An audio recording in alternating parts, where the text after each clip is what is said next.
जय हिंद दोस्तों, मेरा नाम है आकाश मौर्य। आज हम आपको केमिस्ट्री का पहला चैप्टर क्लास 10th का रासायनिक अपक्रिया एवं समीकरण पढ़ाएंगे।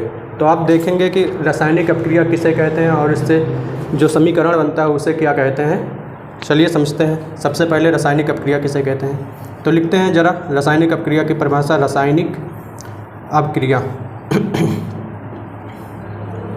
रासायनिक अपक्रिया जिसको इंग्लिश में बोलते हैं केमिकल रिएक्शन। तो केमिकल रिएक्शन के बारे में सबसे पहले जानते हैं। जब दो पदार्थ को आपस में मिलाते हैं तो उससे होने वाले परिवर्तन को क्या बोलते हैं, रासायनिक अपक्रिया। तो लिखेंगे जरा, जब दो पदार्थ को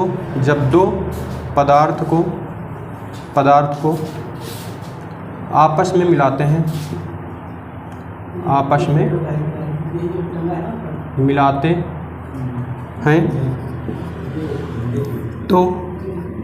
उससे होने वाले परिवर्तन को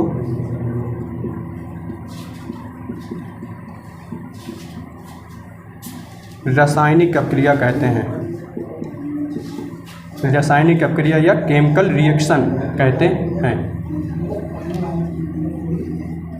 हैं। जब दो पदार्थ को आपस में मिलाते हैं तो उससे होने वाले परिवर्तन को क्या बोलते हैं, रासायनिक अपक्रिया। ज़रा इसका एग्जाम्पल देखते हैं। इसे क्या एग्जाम्पल में क्या आंसर होता है, जैसे 2H2 + O2 तो क्या बनता है 2H2O। मतलब कि हाइड्रोजन और ऑक्सीजन को मिलाने पर क्या बनता है, जल बनता है। इसको क्या बोलते हैं, हाइड्रोजन और इसे ऑक्सीजन बोलते हैं। ऑक्सीजन तो इससे हमको मिलता है जल, जिसको बोलते हैं H2O, जल। तो देखते हैं सबसे पहले रासायनिक अपक्रिया, मतलब कि जब हाइड्रोजन और ऑक्सीजन को मिलाते हैं उससे क्या बनता है, 2H2O मतलब जल बनता है। तो इस जो रासायनिक अपक्रिया में शामिल होते हैं पदार्थ, इसे बोलते हैं क्या, अभिकारक। जो रासायनिक अपक्रिया में शामिल होते हैं उसे क्या बोलते हैं, अभिकारक, मतलब रिएक्टेंस बोलते हैं। और रासायनिक अपक्रिया के फलस्वरूप बनने वाला पदार्थ को क्या बोलते हैं, तो उसे उत्पाद बोलते हैं। क्या बोलते हैं, उत्पाद, जिसको इंग्लिश में प्रोडक्ट बोलते हैं, प्रोडक्ट। तो इस पूरे समीकरण को बोलते हैं रासायनिक समीकरण।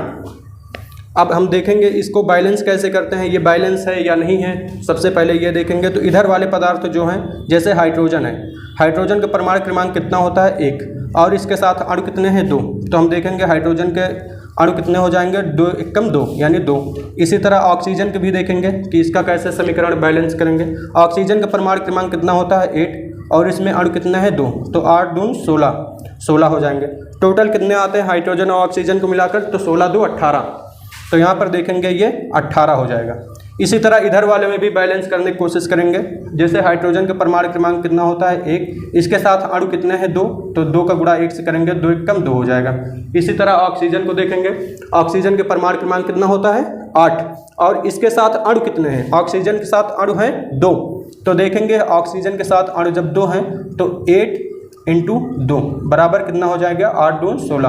तो यहाँ पर भी 18 आ रहा है, यानी दोनों तरफ 18 आ रहा है। इससे हमको साबित होता है कि ये समीकरण जो है ये क्या है, संतुलन है। क्या बोलते हैं, बैलेंसिंग रिएक्शन बोलते हैं। तो बैलेंस करना भी आना चाहिए हमें। धन्यवाद।